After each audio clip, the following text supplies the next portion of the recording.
This film is a continuation on a topic that I introduced last year. To briefly summarize, I sought to challenge the notion that the Persian archers of late antiquity rejected the use of the thumb draw and instead chose a variant of the fingers draw.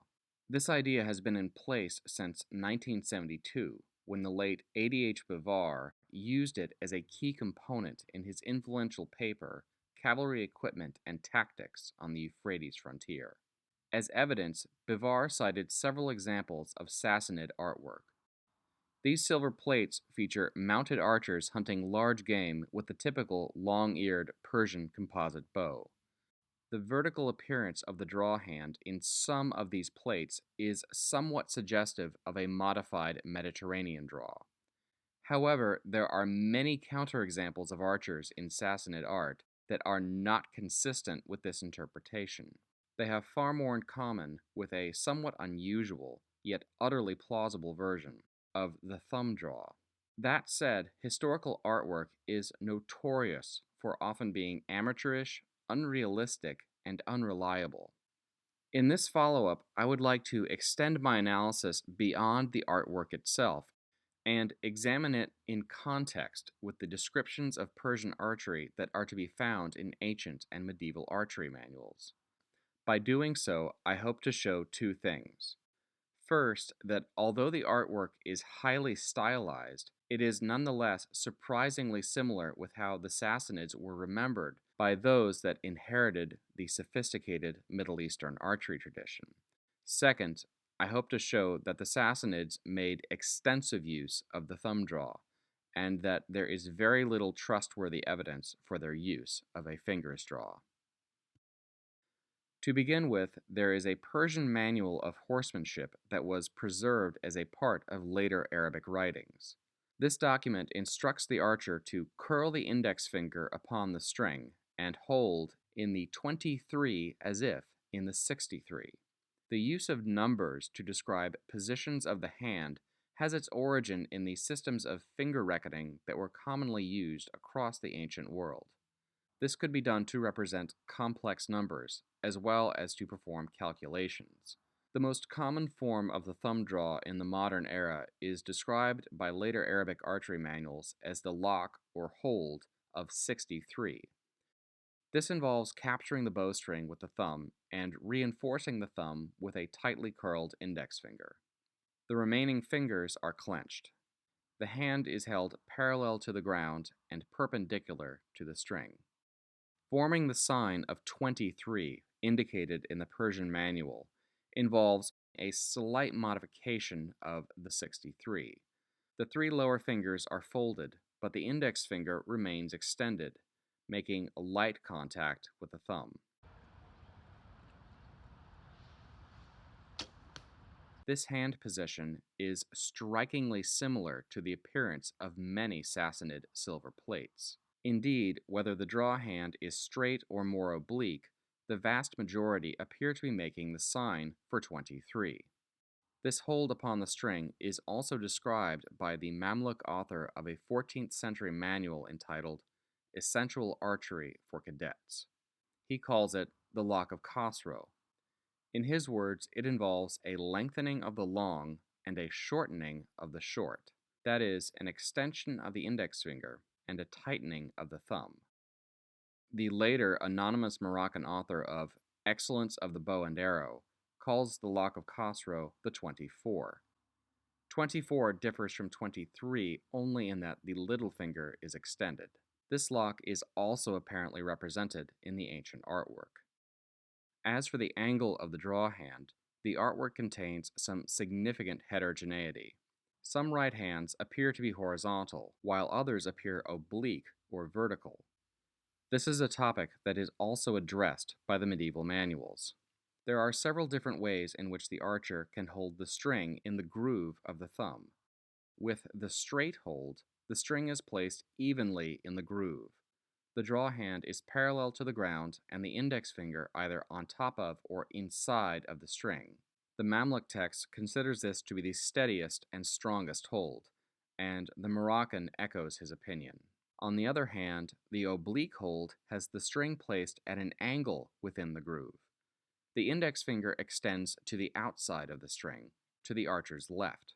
This is highly reminiscent of the ancient Persian manual's instruction for the archer to bend the forefinger on the string. The oblique hold of the string with the thumb reportedly gives a faster dispatch to the arrow due to the greater speed at which the string will disengage from the thumb. This lock is described as being the oldest method, and, critically, it is attributed as being that was used by the expert Persian archers.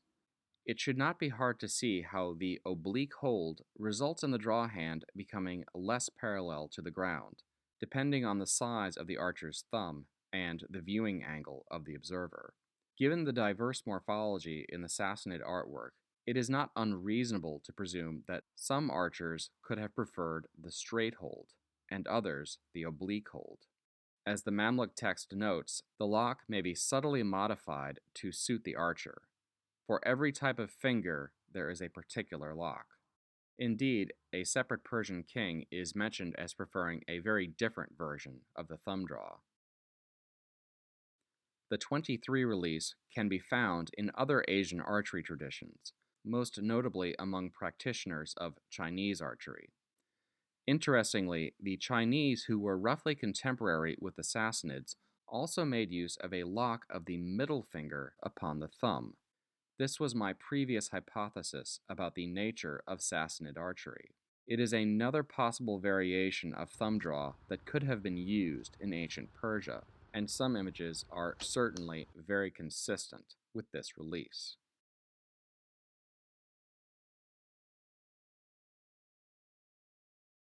The ancient Persian and medieval Arabic texts have parallels not just with the silver plates, but also with artifacts. There are a series of mysterious finger caps that have been recovered during archaeological digs.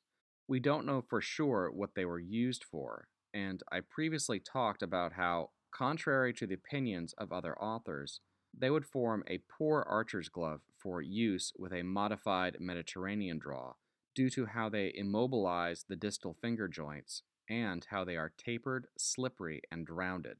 Here are 3 alternative explanations that could better explain these artifacts. Consider how the finger caps would work in the context of an oblique thumb draw such as the lock of Khosrow. The Moroccan specifically mentions that the 23 version of the thumb draw exposes the index finger to blows from the string. In this context, with the index finger subject to injury, the finger caps make sense as a form of protection when shooting with this method of the thumb draw. This would explain why they were made of rigid metal instead of something a little more intuitive for a finger's draw, such as leather. However, one problem with this idea is that we don't actually see the finger caps on the index finger in the few instances of the artwork that feature some kind of harness on the right hand, which was possibly used for keeping the devices attached. This could just be an artistic oversight, but the orientation of the harness suggests that another way in which the finger caps could have been used was in a further modification of the thumb draw, in which the absolute tips of the fingers were used to help draw the bow.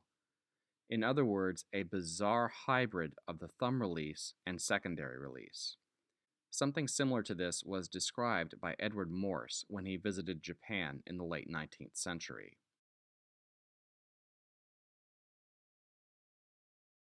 One last possibility is that the archer could simply have had a cord attached to his thumb ring, used for tying it to the belt when not in use.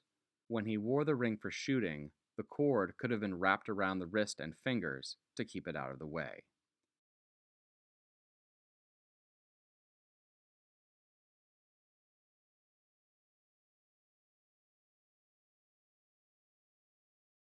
As a final consideration, let's keep in mind the broad geographic and cultural circumstances. The Persians were horse archers for many centuries. They occupied a central position in the world, and they encountered many different cultures from 3 different continents. And they faced other horse archers, such as those used by the Eastern Roman Empire, the Huns, and various Turkic peoples. They also went up against the Nubians, who apparently used their own unique form of thumb ring. So, given the context, the idea that the ancient Persians could have somehow been ignorant or somehow unappreciative of such a versatile and useful technique such as the thumb draw is manifestly absurd.